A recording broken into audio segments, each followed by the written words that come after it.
बिस्मिल्लाहिर्रहमानिर्रहीम। My students, अगर आपसे कहा जाए कि आप इस एक्सप्रेशन को सॉल्व कर लें तो काफ़ी ज़्यादा उम्मीद है कि जो मोस्टली स्टूडेंट हैं इसको गलत तरीके से सॉल्व कर लेंगे।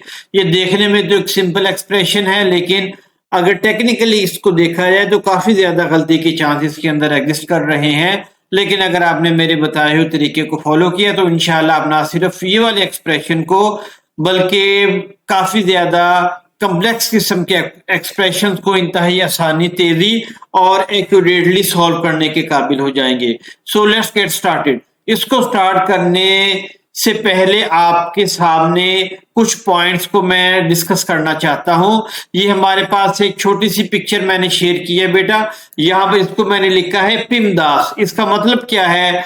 P स्टैंड्स फॉर पेरेंथेसिस, यानी सबसे पहले किसी एक्सप्रेशन के अंदर हम पेरेंथेसिस के अंदर मौजूद टर्म को या एक्सप्रेशन को सॉल्व कर लेंगे। उसके बाद E स्टैंड फॉर एक्सपोनेंट, यानी ए की पावर 2, हमारे पास 2 जो है वो एक्सपोनेंट है, यानी सबसे पहले हम पेरेंथेसिस को सॉल्व कर लेंगे, उसके बाद एक्सपोनेंट को सॉल्व कर लेंगे। उसके बाद M और D, M स्टैंड फॉर हमारे पास मल्टीप्लिकेशन और डी का मतलब हमारे पास डिवीजन। उसके बाद मल्टीप्लिकेशन और डिवीजन अगर किसी एक्सप्रेशन के अंदर आते हैं तो इनकी प्रीसिडेंस यानी हल करने की सलाहियत सेम होती है।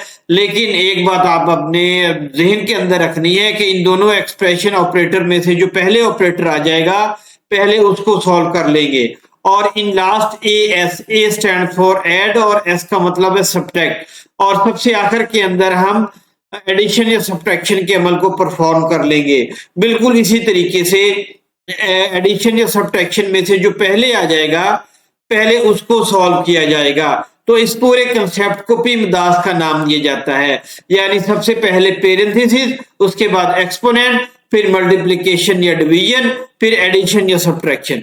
तो आपने इस कंसेप्ट को अपने जहन के अंदर रखना है। अब अपने सॉल्यूशन की तरफ बेटा मूव करते हैं। सबसे पहले स्टेप 1, ये हमारे पास एक्सप्रेशन मौजूद। अब देखें पिमदास में हमने क्या देखा था कि क्या इसके अंदर हमारे पास मौजूद है छोटी ब्रैकेट, आसान लफ्ज में अंदर कह लें तो, लेकिन बेटा यहाँ पर छोटी ब्रैकेट तो एग्जिस्ट ही नहीं कर रही।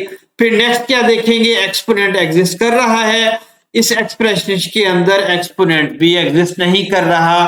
फिर नेक्स्ट स्टेप की तरफ मूव करेंगे, क्या मल्टीप्लिकेशन या डिवीजन मौजूद है? अब हम यहाँ पर चेक कर लेते हैं, मल्टीप्लिकेशन भी मौजूद है, डिवीजन भी मौजूद है।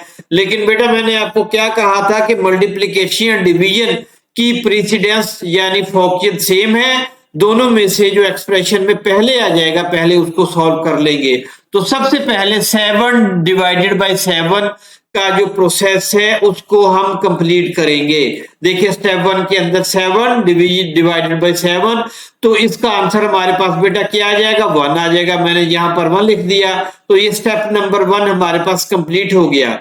अब स्टेप नंबर 2 हमारे पास क्या है उसको भी देख लेते हैं।